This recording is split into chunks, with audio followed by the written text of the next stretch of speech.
Buhay probinsya again, at ang putahe natin for today's video ay ninatkan na langka o ginataang langka with lubi-lubi. Hindi nyo alam to, Bicolano lang nakakaalam nito.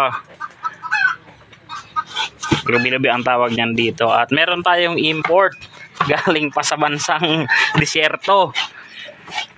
Okay, galing pa sa Riyadh yan. Tiningnan natin kung marunong pang magkabog, magkayod ng nyog. Abay, marunong pa naman. Ilang taon yan nang hindi na-experience yan. Siguro mula pagkabata nito, hindi na naka-experience. Mga high school siguro. High school after 20 years. Ngayon niya lang uli ginawa. Marunong pa naman, oh. Quality pa naman. Kasi sa Maynila namin, hindi naman nagpapakabog doon. Ay, nagkakabog doon, nagpapakabog na. Ngayon dito, ayan, magaling pa. Kaya lang medyo natagtag ng suto sa biyahe, napagod, tinamaan ng sipon. Tinrangkaso pa siguro to. Hindi naman. At least kahit paano hindi naman. Bumiyahe pa nga kami kahapon, 'di ba? Kaya lang pag-uwi masama na pakiramdam. Ay ngayon nagpapapawi siya, sakto yan, exercise. Kami naman pupunta kami doon sa may bayan para bumili ng pansahog. Tinapa lang daw, sapat na. Kaway kayo dyan. Yan.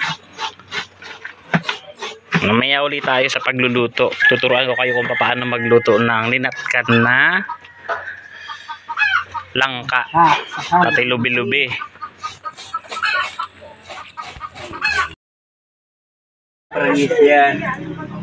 Eto na, magluluto na tayo. Simula na. Inihaw na tilapia. Nilagyan ng tilapia by Kuya Jed. Magaling si Kuya Jed. May katulong eh. Eto na. Simula na ni Mami ang pagluluto ng langka. Pangalawang gata. Eto, kakang ang sahog ay tinapa. Dapat ito sila. Sabi ko nga eh, lagyan ng mahal ng nyug doon. Hayaan! Gigisa, utang nga ni. Sabi nga nito.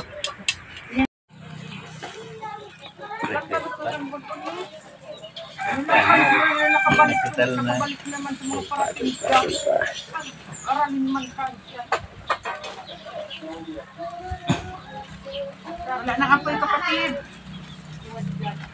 Ang nesento ba ka nga ba?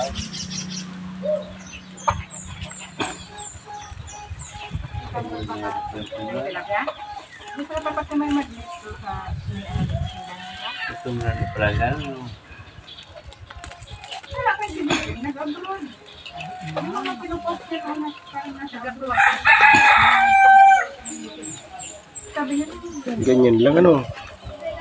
Pwerte niyan, Noy. Kapwerte niyan, rumyan. Yan ang rumyan, isaw-saw mo sa marang. Kapwerte niyan. Yo eh. Ito na naman. ano? Ito naman. Na, kumukulo na. Galing ko yung saan. Kailit mo ba kay Jed? Kasi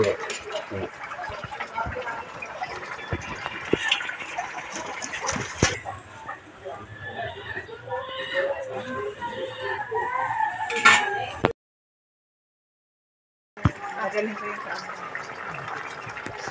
saan. kailit mo ba kay Jed? Kasi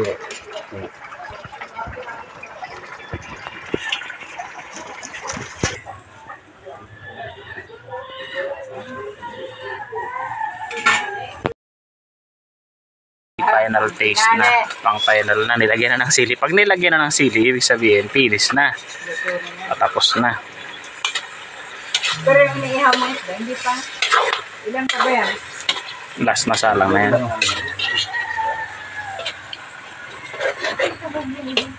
Gulay ulit. kinuha mo